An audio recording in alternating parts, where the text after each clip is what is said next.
मैं यादव सर, है ना, ACF रेंजर एग्ज़ाम 2020 में फिजिक्स क्लास में ना बेटा।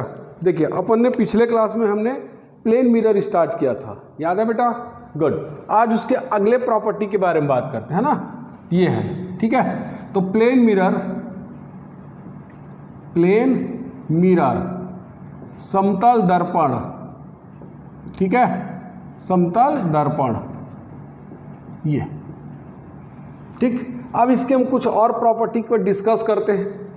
नेक्स्ट पहला है ना, नेक्स्ट प्रॉपर्टी देखिए, समतल दर्पण द्वारा बनाया गया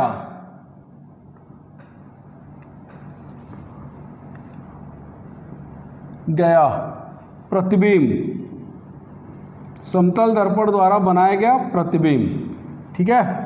image formed by plane mirror क्या शो करता है? पार्श्व प्रतिलोम, है ना। इंग्लिश में बोलते बेटा इसको लेटरल इन्वर्सन है ना, लेटरल यूनिवर्सन, ठीक है। तो पार्श्व प्रतिलोम क्या होता है? मतलब अगर हम दर्पण के सामने अगर हम बायां हाथ दिखाएं तो दर्पण में हमारा जो प्रतिबिंब बनेगा इस बाएं हाथ का, वो कैसे दिखाई देगा आपको? दाहिने हाथ, यानी लेफ्ट राइट में और राइट लेफ्ट में चेंज हो जाता है। इस घटना को क्या बोलते हैं हम लोग? पार्श्व प्रतिलोम या पार्श्व व्युत्क्रम, ये आपको ध्यान रखें। इंग्लिश में बोलते हैं लेटरल इन्वर्सन। जैसे देखिए ये इंग्लिश का लेटर है R, है ना। तो अगर इसका दर्पण में जो इमेज बनेगा वो आपको कैसा दिखाई देगा? ऐसा। पार्श्व चेंज हो जाते, देखिए ये मेरे इस अक्षर का राइट साइड है, ये R, और ये क्या है? Left side. तो देखिए क्या हो गया? R कहाँ चला गया? लेफ्ट में आ गया, और लेफ्ट वाला राइट में आ गया। देख लीजिए, राइट वाला कहाँ गया? लेफ्ट में, लेफ्ट वाला राइट में। यानी इसमें क्या हो जाता है? चेंज हो जाता है, पार्श्व चेंज हो जाते हैं। अप एंड डाउन नहीं होता ना, याद रखिएगा, सिर्फ और सिर्फ पार्श्व चेंज होता है, ठीक। यानी बाएं साइड वाला दाएं में चला जाता है और दाएं वाला बाएं में, यानी लेफ्ट राइट में और राइट लेफ्ट में। क्लियर? ये आपको ध्यान रखना। ये क्या कहलाता है? पार्श्व प्रतिलोमक या पार्श्व उत्क्रमक, ठीक है। इंग्लिश में क्या बोलते हैं? Lateral inversion. क्लियर हो गया? गुड। तो ऐसे बहुत सारे लेटर्स हैं इंग्लिश में जो पार्श्व प्रतिलोम उत्पन्न नहीं करते हैं। जैसे देखो A, B, C, D, E, F, G, H, I, J, K, L, M, N, O, P, Q, R, S, T, U, V, W, X, Y, Z, ठीक है।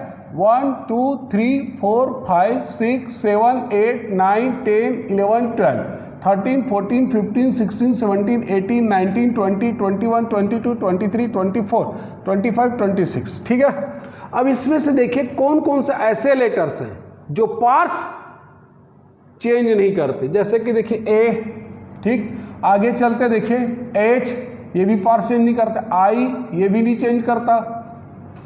और कौन सा दिख रहा है? देखिए ध्यान से, M, O, T, U, V, W, X, Y, ये सब पार्श्व चेंज नहीं करते हैं। काउंट कर लेते हैं 1 2 3 4 5 6 7 8 9 10 11। तो 11 ऐसे लेटर्स हैं इंग्लिश के कैपिटल लेटर में जो पार्श्व चेंज नहीं करते हैं। क्लियर? ये आपको ध्यान रखना।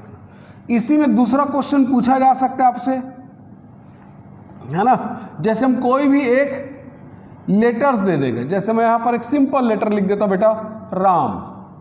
अगर हम राम का इमेज दर्पण में बनेगा तो क्या दिखाई देगा, तो देखिए तब ये आपको ऐसा दिखाई देगा MAR, ये आपको ध्यान है ना।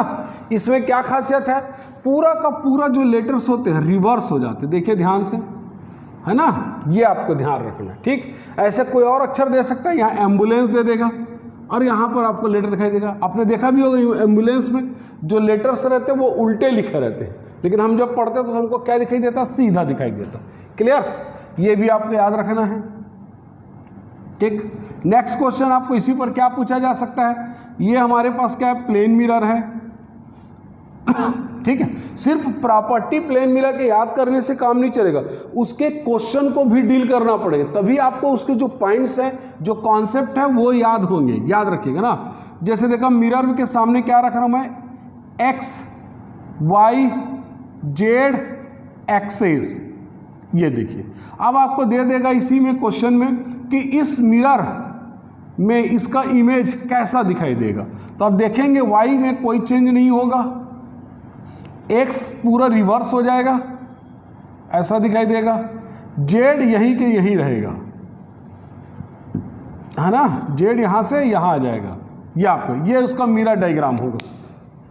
ठीक, अब आपके प्रश्न आ रहा होगा ऐसा कैसे हो गया सर, रियल में जो एक्स वाई जेड है वो क्या होते हैं, वास्तव में ये एक्सेस है, और एक्सेस हमेशा क्या होते हैं, परपेंडिकुलर होते हैं। क्या होते हैं, परपेंडिकुलर। देखिए ये एक एक्सेस है, ये एक्सेस है, ये एक्सेस है ना, तो ये तीनों एक दूसरे परपेंडिकुलर है, ये एक्स है, ये वाई है और ये जेड है। ठीक, अब देखिए एक्स बस बदल हो रहा है, चेंज हो रहा है, वाई चेंज नहीं हो रहा है, जेड भी चेंज नहीं हो रहा है, ये आपको ध्यान रखना। क्लियर, आप मिरर के सामने हाथ में ऐसा रख कर देख लीजिएगा तो आपको दिखाई देगा। Clear, good. नेक्स्ट आता है इसके बाद, तो ये पार्स उत्क्रम का हो गया। नेक्स्ट प्रॉपर्टी देखिए प्लेन मिरर में, साथ साथ हम प्रॉपर्टी के साथ साथ हम उसके एप्लीकेशन भी करते जाइए, है ना, एक एक दो एप्लीकेशन करेंगे तभी तो पकड़ बनेगी। चलिए, अगर हम प्लेन मिरर के सामने, है ना, प्लेन मिरर के सामने हम क्या रख देते हैं, कोई भी एक घड़ी रख देते हैं, ये घड़ी है ना, ये आपको ध्यान रखना, ये घड़ी 12, 1, 2, 2, यहाँ क्या आएगा 3, 4, 5, ये 6, 7, 8, 9, 10, ये 11। ठीक है, ये घड़ी है। ठीक है, ये जो घड़ी है ये कौन सा टाइम बताएगा बेटा, वास्तविक टाइम, वास्तविक समय, है ना, ये वास्तविक समय है, रियल टाइम है। लेकिन इसका जो मिरर इमेज होगा, प्रतिबिंब बनेगा, उस टाइम को हम लोग बोलते हैं आभासी टाइम। क्या बोलते हैं बेटा, आभासी समय, है ना, ये आपको ध्यान, क्या बोलते हैं, आभासी समय बोलते हैं, या दर्पण में कितना बजा हुआ है वो बताइए, ऐसा प्रश्न पूछेगा। ठीक है, ये आपको ध्यान रखना। अब रियल टाइम में क्या दिया, देखो मान लो रियल वास्तविक समय, क्या दिया है, वास्तविक समय।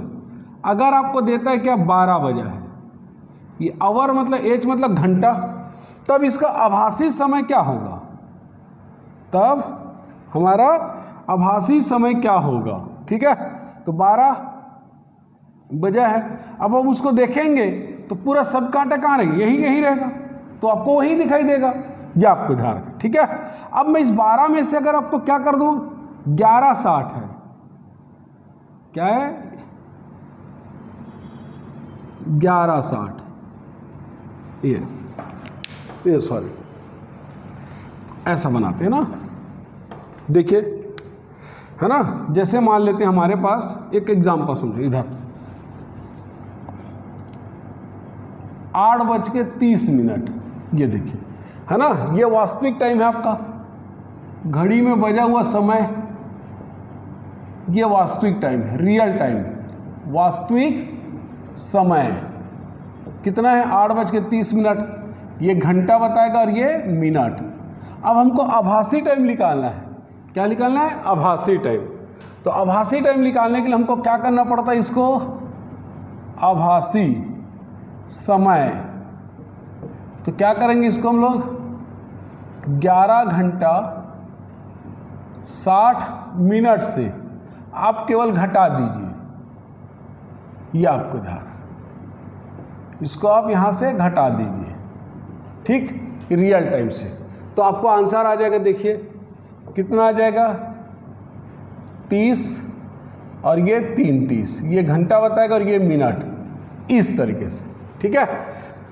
अगर मान लो यही आपको क्वेश्चन क्या दिया रहता 8:29 दिया रहता, ठीक है, और हमसे पूछता घड़ी में कितना बजा है, तो हम ऐसा निकालते, देखिए आभासी समय है ना, आभासी समय, तो किससे घटाएंगे 11:60 हम क्या लिखेंगे इस बार 59 मिनट और 60 सेकेंड, 59 मिनट 60 सेकेंड से घटाएंगे, ठीक है। तो माइनस कर दीजिए इसको किससे 8, 29, 15 सेकेंड से घटा दीजिए, तो देखिए कितना मिलेगा आपको, ये आ जाएगा 45 सेकेंड, 45 सेकेंड, ये आ जाएगा आपके पास 30 मिनट है ना, और ये आ जाएगा कितना 3 ऐसा, ठीक है। तो इस तरीके से आप क्या कर सकते हैं, घटा सकते हैं, क्लियर। लेकिन अब इसमें अपवाद है, अपवाद, एक्सेप्शनल केस। एक्सेप्शनल केस क्या है, देखिए ध्यान से, अगर मान लो आपको देता है वास्तविक समय, जो घड़ी है वास्तविक समय है ना, घड़ी में कितना है वास्तविक समय, क्या दे रहा है आपको, अगर आपको देता है वास्तविक समय क्या दे रहा है 12:10, 12:10, तो जब भी आपको ऐसा क्वेश्चन देता है 12:10, तो आप क्या करिए, आभासी टाइम आपसे पूछा जाएगा, यानी दर्पण में क्या दिखाई देगा, है ना, दर्पण में क्या दिखाई देगा या कितना बजा हुआ दिखाई देगा, तब हम क्या लिखेंगे इसको आभासी समय। तब जब भी 12 क्वेश्चन में दिया रहता है आप उसको क्या करिए 00 मानिए, और 11:60 से माइनस कर लीजिए, ये देखिए, ठीक। जब भी क्वेश्चन में आपको 12:10 दिया जाता है तो 12 को क्या मान लीजिए 00, अब आप माइनस कर लीजिए, तो ये भी आ जाएगा 11:50, ये आभासी टाइम होगा, कहाँ घड़ी में बजा हुआ दिखाई देगा, ठीक है। तो इस टाइप के भी क्वेश्चन आते हैं, समतल दर्पण द्वारा जो बनाया गया प्रतिबिंब है, इस टाइप से भी, है ना, तो इनको भी अच्छे से आप प्रैक्टिस कर लीजिएगा। इसका देखते हैं नेक्स्ट प्रॉपर्टीज।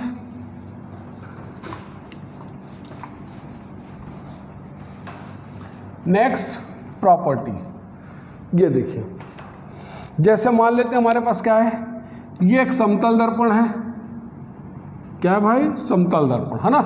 अब मान लेते हैं कोई प्रकाश की किरण इस समतल दर्पण पर आपतित हो रही है, ये आपतित किरण हो गई, आपतित किरण, इंसिडेंट रे। अब यहाँ से क्या हो गई, ये परावर्तित हो जाएगा, ये परावर्तित किरण, रिफ्लेक्टेड रे। यहाँ से हम क्या करते हैं, इस पर एक नॉर्मल ड्रॉप कर देते हैं, ये नॉर्मल ड्रॉप कर दिया, है ना, ये नॉर्मल, क्लियर। ये आपतन कोण कहलाता है, और आपको पता है आपतन कोण और परावर्तन कोण का मान क्या आता है, बराबर, तो मैं इसको भी I लिख देता हूँ, या I बराबर क्या लिख दो R, क्योंकि हमको पता है, ठीक। अब हमको यहाँ पर क्या करना है, ये जो आपतित किरण है, ये आपतित किरण की क्या हो गई दिशा, है ना, आपतित किरण की दिशा, आपतित किरण की दिशा, डायरेक्शन ऑफ इंसिडेंट रे, ये आपतित किरण की दिशा हो गई। ये आपतित किरण की दिशा और परावर्तित किरण के बीच जो बनने वाला कोण होता है, इसको बोलते हैं हम लोग विचलन कोण। क्या बोलते हैं बेटा, विचलन कोण, विचलन कोण, angle of deviation, angle of deviation, है ना, डेविएशन, एंगल ऑफ डेविएशन। अब आपसे पूछेगा एंगल ऑफ डेविएशन निकालना है ना, तो कितना आ जाएगा देखिए ध्यान से। एंगल ऑफ डेविएशन को हम लोग रिप्रेजेंट करते हैं डेल से, ये। अब ध्यान से देखो ये पूरा कितना होगा, ये पूरा 180 डिग्री होगा, 180 डिग्री। अब इसमें अगर मैं इसको माइनस कर दूं तो मेरे को क्या मिल जाएगा, एंगल ऑफ डेविएशन। अगर मैं इसको माइनस कर दूं तो क्या मिल जाएगा, एंगल ऑफ डेविएशन। तो मैं क्या लिखूंगा, आपतन कोण प्लस परावर्तन कोण, ये माइनस कर दे। लेकिन हमको पता है परावर्तन के नियम से क्या पता है कि आपतन कोण और परावर्तन कोण का मान क्या होता है, बराबर। तो 180 डिग्री माइनस क्या लिख सकते हैं, 2i, ये एंगल के रूप में लिख दियो ना, याद रखना, ठीक। तो समतल दर्पण से, है ना, जब कोई प्रकाश की किरण का परावर्तित होती है तो उस समय विचलन कोण कितना होता है, 180 डिग्री माइनस 2 आपतन कोण, 2 आपतन कोण। ये बहुत इंपॉर्टेंट है, याद रखिएगा अच्छे से, क्लियर। विचलन कोण किसको बोलते हैं, आपतित किरण और परावर्तित किरण के बीच बनने वाले कोण को विचलन कोण कहते हैं। ये अभी हम केवल प्लेन मिरर की बात कर रहे हैं, आगे हम लेंस में भी विचलन होगा, विचलन कोण ज्ञात कर सकते हैं, प्रिज्म में भी ज्ञात कर सकते हैं, क्लियर। ये आपको ध्यान रखना है, ठीक है। ये विचलन कोण जैसे आपको दे देगा, यहाँ पर एग्जाम्पल ले लेते हैं। अगर मान लो प्रकाश की किरण दर्पण पर 60 डिग्री पर आपतित होती है, यानी आपतन कोण का मान कितना दिया, 60 डिग्री, तो विचलन कोण का मान कितना होगा, विचलन कोण का मान कितना होगा, angle of deviation will be, angle of deviation will be.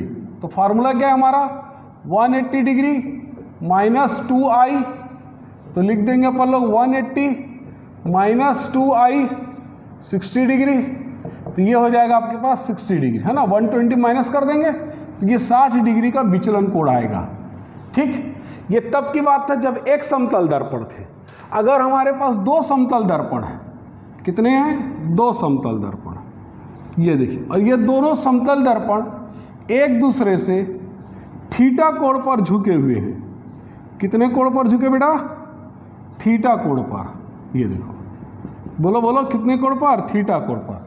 तब क्या होगा, जैसे मान लो यहाँ से कोई प्रकाश की किरण आपतित होती है, यहाँ से परावर्तित होती है ये, और फिर यहाँ से क्या हो जाता है, ये यहाँ से परावर्तित होती है, ठीक है, यहाँ से परावर्तित होती है, ये आपको ये नॉर्मल है ना। तो जब दूसरे दर्पण से, ये दर्पण का नाम क्या लिख देता हूँ, M1, इस दर्पण का नाम क्या रख देता हूँ, M2। तो जब प्रकाश दूसरे दर्पण से परावर्तित होती है तो आपतित किरण से कितने कोण का विचलन होता है, कितने कोण का विचलन होता है। अगर हम इसको ऐसे देखें तो इसको पूरा आप आगे बढ़ा लीजिए, ये हमारा आपतित किरण है और इस दिशा से यहाँ आया है, ठीक, ये, तो ये विचलन कोण हो जाएगा आपके लिए, क्या हो जाएगा, विचलन कोण, ठीक है। हमेशा याद रखना, आपतित किरण की दिशा और परावर्तित किरण के बीच बनने वाले कोण को क्या बोलते हैं, विचलन कोण। तब इसका फॉर्मूला आएगा 2 दर्पण के लिए, विचलन कोण, विचलन कोण, विचलन कोण angle of deviation is equal to होगा 360 degree minus 2 theta, minus 2 theta. बस यहाँ पर ध्यान रखना है, ये जो थीटा है ये क्या है, दोनों दर्पण के बीच का कोण है ना, एंगल बिटवीन, है ना, 2 मिरर्स, ये आपको है ना, दोनों दर्पणों के बीच का कोण, दोनों दर्पणों के बीच का कोण। अब यहाँ पर 2 चीज़ें हैं, एक तो हमको यहाँ पर लेना जो थीटा होता है दोनों दर्पणों के बीच का कोण, दूसरी बात यहाँ पर जो आपतित कोण होगा, यहाँ ये जो आपतन कोण बनता है पहले दर्पण के साथ, इस पर ये क्या है, इंडिपेंडेंट होता है, इस पर निर्भर नहीं करता है। तो हमको डायरेक्ट भी क्वेश्चन इस फार्मूले के रूप में पूछ सकता है, या थ्योरेटिकल टर्म में हमसे क्या पूछ सकता है कि क्या ये विचलन कोण है ना आपतन कोण पर निर्भर करता है, तब हम क्या बोलेंगे, नहीं करता है। क्या बोलेंगे, नहीं करता। जबकि एक दर्पण में आपतन कोण पर निर्भर करता है, ये आपको ध्यान रखना। तो ये बहुत इंपॉर्टेंट पॉइंट है, याद रखिएगा। जब एकल दर्पण रहता है तो आपतन कोण पर निर्भर करता है, लेकिन जब दो दर्पण रहता है तो आपतन कोण पर निर्भर नहीं करता है, ये आपको ध्यान रखना। क्लियर, ठीक है। तो ये आप अच्छे से याद रखेंगे ना, गुड।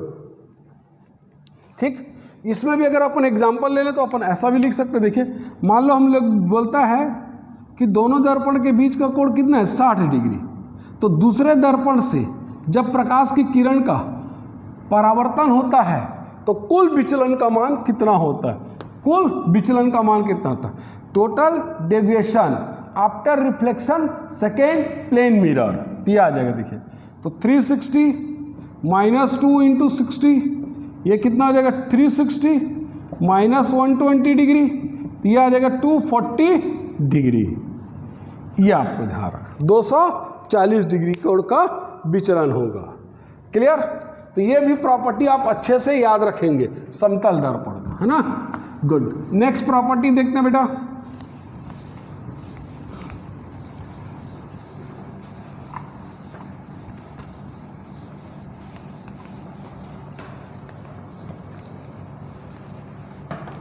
देखिए, नेक्स्ट प्रॉपर्टी है ना, ये हमारे पास क्या है, एक समतल दर्पण है। क्या है, समतल दर्पण। अब ये क्या है, आपतित किरण। ये क्या बेटा, आपतित किरण, है ना। इस आपतित किरण को क्या कर देते, फिक्स्ड। आपतित किरण को फिक्स्ड यानी कि स्थिर कर देते हैं ना, फिक्स्ड इंसिडेंट रे। अगर आपतित किरण को हम स्थिर रख देते हैं और दर्पण को थीटा कोण घुमाते हैं, क्या करते हैं, दर्पण को थीटा कोण घुमाते हैं, कितना कोण, थीटा कोण, तो परावर्तित किरण कितना कोण घूम जाएगा, ठीक है, परावर्तित किरण कितना कोण घूम जाएगा। तो देखिए, सबसे पहले जब आपतित किरण आपतित करेंगे क्या होगा, ये परावर्तित किरण होगा, और ये इसका क्या कहलाएगा, नॉर्मल। ये देखिए, ये नॉर्मल होगा। ये आपतन कोण होगा आई, ये भी आपतन कोण होगा आई, ये आपतन है ना, क्योंकि आपतन कोण और परावर्तन कोण का मान क्या होता है, बराबर। क्लियर। अब हम दर्पण को क्या कर रहे हैं, थीटा कोण घुमा रहे हैं। ये देखिए, कैसे घुमाना है, आपतित किरण को स्थिर रखकर। ये देखिए, हमने थीटा कोण घुमा दिया, तो ये तो स्थिर रहेगा, लेकिन ये जो परावर्तित किरण है वो क्या हो जाएगा, चेंज हो जाएगा। ये यहाँ आ जाएगा परावर्तित किरण R2। तो ये परावर्तित किरण कितना कोण घूम जाता है, परावर्तित किरण कितना कोण घूम जाता है, तो ये घूम जाता है कितना, 2 थीटा कोण। याद रखिएगा, है ना। इसको पिछले फर्स्ट वीडियो में मैंने आपको इसका पूरा प्रूफ करके बताया था, ये आपको ध्यान रखना ना, 2 थीटा कोण हो जाता है। अगर हम आपतित किरण को स्थिर रखकर दर्पण को थीटा कोण घुमाते हैं तो परावर्तित किरण 2 थीटा कोण घूम जाती है, ये आपको ध्यान रखना। क्लियर। तो ये आप प्रॉपर्टी ग्रुप में याद रखिए, क्योंकि मैंने पूरा फर्स्ट वीडियो में इसका पूरा एक्सप्लेनेशन दिया हुआ है, आप देख सकते हैं, ठीक है। ये लेकिन यहाँ पर ध्यान देने वाली बात एक और है, क्या है ना, दर्पण को हम जब थीटा कोण घुमाते हैं तो परावर्तित किरण ठीक है 2 थीटा कोण घूमती है, लेकिन ध्यान से देखिए, दर्पण जिस दिशा में घूमती है उसी दिशा में ही परावर्तित किरण भी घूमती है, ये आपको ध्यान रखना। क्लियर। सेम सेंस में ना, दर्पण को अगर मैं उधर घुमाता तो वो उधर घूमती 2 थीटा कोण। तो जिस डायरेक्शन में हम दर्पण को थीटा कोण घुमाते हैं, है ना, उसी दिशा में क्या होता है, परावर्तित किरण भी 2 थीटा कोण घूम जाती है। क्लियर। इसी में एक दूसरा क्वेश्चन भी बनता है, ये देखिए, दूसरा क्वेश्चन क्या बनेगा बेटा, कि अगर मैं दर्पण यानी कि मिरर को फिक्स कर दूं, मिरर को क्या कर दूं, इस बार फिक्स्ड, है ना, keeping the plane mirror fixed, keeping the plane mirror fixed. अब क्या करता हूं, आपतित किरण, ये आपतित किरण हो गया, ये आपका क्या कहलाएगा, परावर्तित किरण। यहां R1 ले लेता हूं, ये आपतित किरण है ना, ये आपका ध्यान रखना, आपतित किरण, ठीक, ये है। यहां पर अभी नॉर्मल क्या होगा, ये नॉर्मल हो जाएगा आपका, ये आपतन कोण होगा, ये भी परावर्तन कोण है, और आपतन कोण परावर्तन कोण का मान क्या होता है, बराबर, ये आपका ध्यान रखना, क्लियर। तो ये हो गया है ना। अब इसमें हमसे पूछ सकता है कि अगर हम दर्पण को फिक्स कर दें और आपतित किरण को थीटा कोण मूव कराएं, आपतित किरण को थीटा कोण घुमाते हैं, ये देखिए आपतित किरण को थीटा कोण घुमा रहा हूं, तो क्या हो जाएगा, देखिए अब आपतित किरण क्या बन जाएगा मेरे लिए, ये आपतित किरण हो जाएगा, ठीक, ये आपतित किरण हो जाएगा, है ना, ये है, क्लियर हो गया। तो थीटा कोण आगे आ गया। तो नॉर्मल से कितना कोण बना रहे हैं, यहां नॉर्मल से कितना कोण बनेगा, पहले आई बनता था, अब ये थीटा कोण आगे चला गया है, तो कितना बनेगा, आई माइनस थीटा। तो परावर्तित किरण क्या होगा, है ना, परावर्तित किरण भी क्या हो जाएगा, नॉर्मल की ओर शिफ्ट हो जाएगा। ये देखिए ऐसा, जितना आपतन कोण होगा उतना ही क्या होगा, परावर्तन कोण, ये भी कितना होगा, आई माइनस थीटा, ये आपको ध्यान रखना।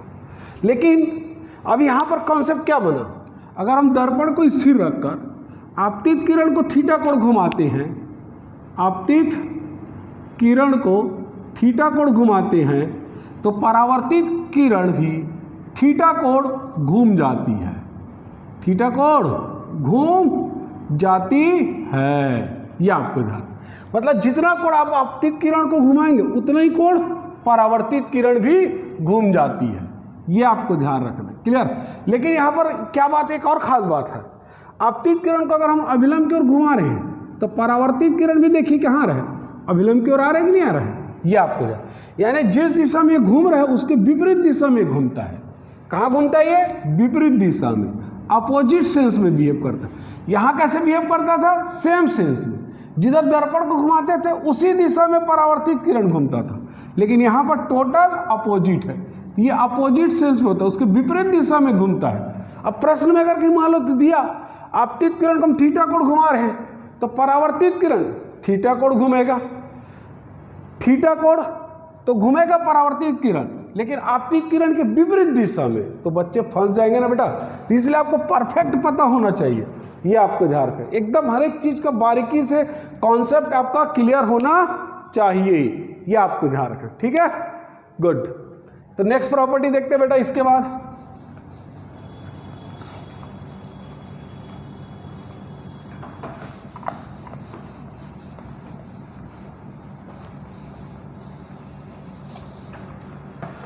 देखिए, है ना, मान लेते कोई व्यक्ति है, ये कोई पर्सन है, ये उस पर्सन का ये हेड है, ये आई है, और ये उसका लेग।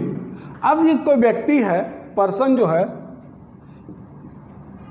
ये व्यक्ति है ना, पर्सन अपना पूरा प्रतिबिंब, अपना पूरा प्रतिबिंब, अपना पूरा प्रतिबिंब, अपना पूरा प्रतिबिंब दर्पण में देखना चाहता है ना, अपना पूरा प्रतिबिंब दर्पण में देखना चाहता है, तो इस दर्पण की न्यूनतम ऊंचाई क्या होनी चाहिए, क्या होनी चाहिए, न्यूनतम ऊंचाई ना, याद रखिएगा, अधिकतम तुम कुछ भी रखें, कितना भी बड़ा रख सकते तो भी आपको दिखाई देगा, लेकिन मिनिमम कितना होनी चाहिए, एटलीस्ट मिनिमम साइज।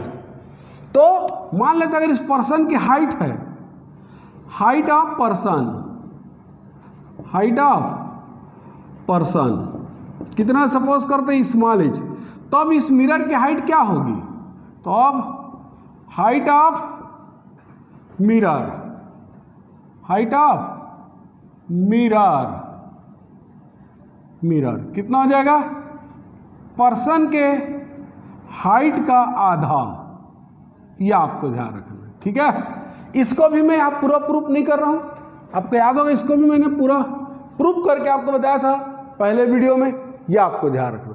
अब याद रख लीजिए इसको, है ना, क्लियर।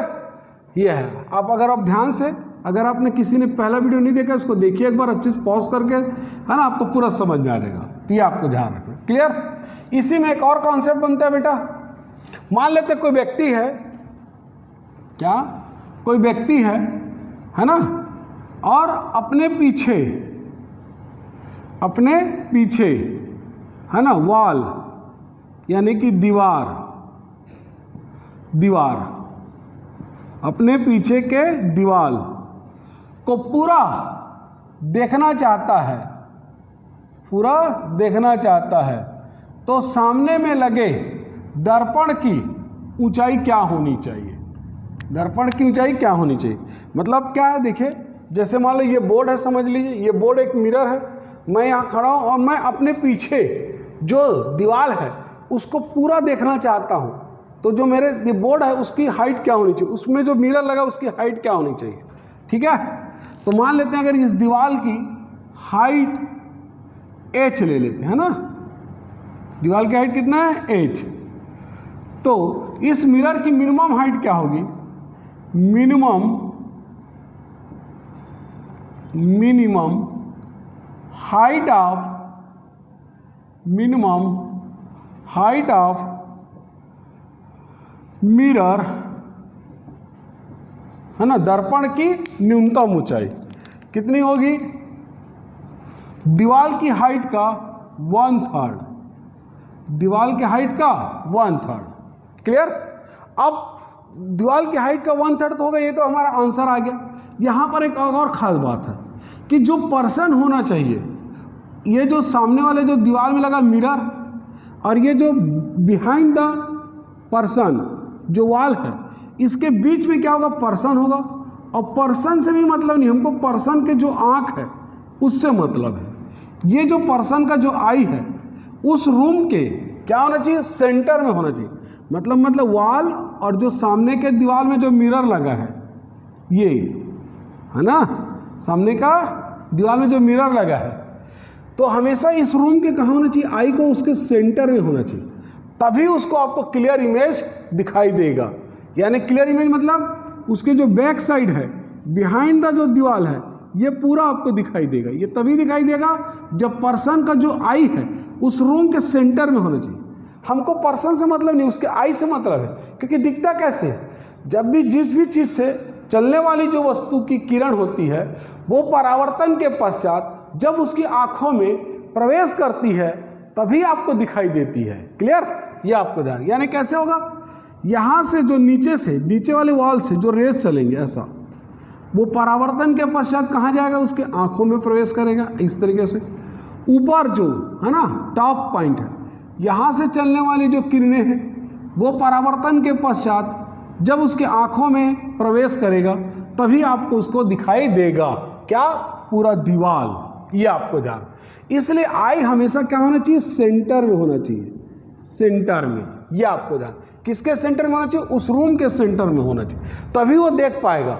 और ये जो मिरर की हाइट है, मिनिमम हाइट, वो कितनी होनी चाहिए, minimum height of mirror is equal to कितना है, 1/3 ऑफ हाइट ऑफ वॉल, यानी h/3, ठीक है। तो ये भी नोट कर लीजिए। नेक्स्ट प्रॉपर्टी देखते हैं बेटा,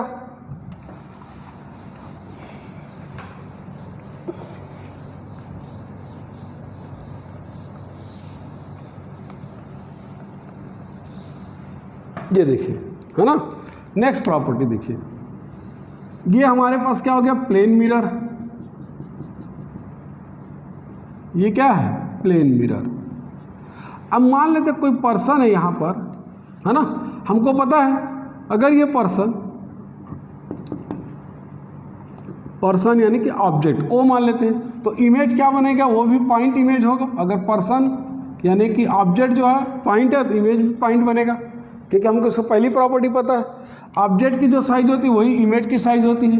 जितने डिस्टेंस पर दर्पण के सामने वस्तु रहता है, दर्पण के पीछे भी इमेज उतनी दूरी पर बनता है।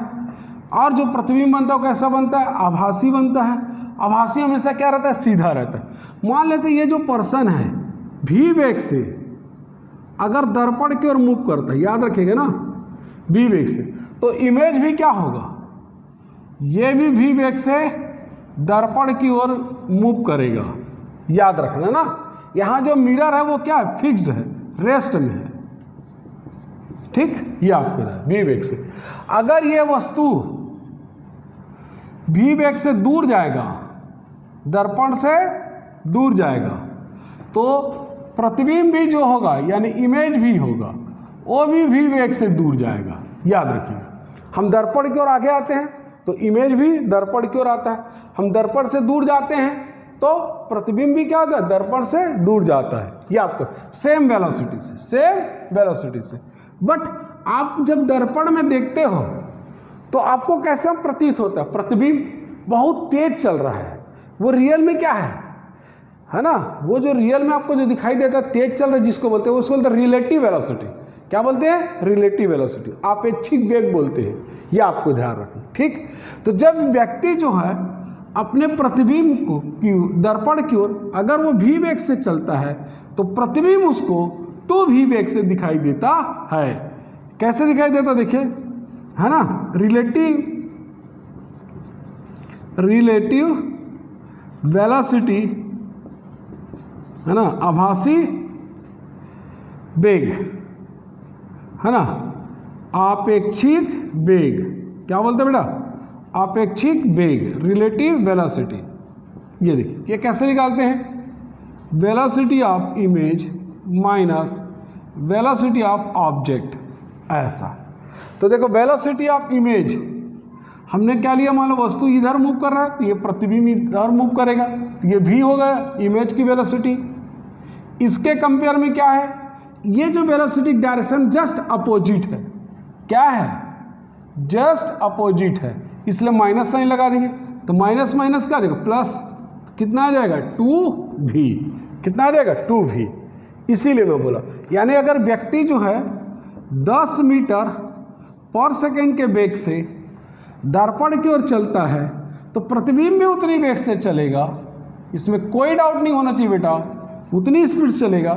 लेकिन कितना दिखाई देगा प्रतिबिंब, या कितने वेग से चलता हुआ दिखाई देगा प्रतिबिंब, तब हम क्या लिखेंगे, 20, क्योंकि 2 का गुणा कर देंगे 20 मीटर पर सेकेंड, क्योंकि हम जो देखते हैं तब वो हमारा कौन सा होता है, रिलेटिव वेलोसिटी होता है।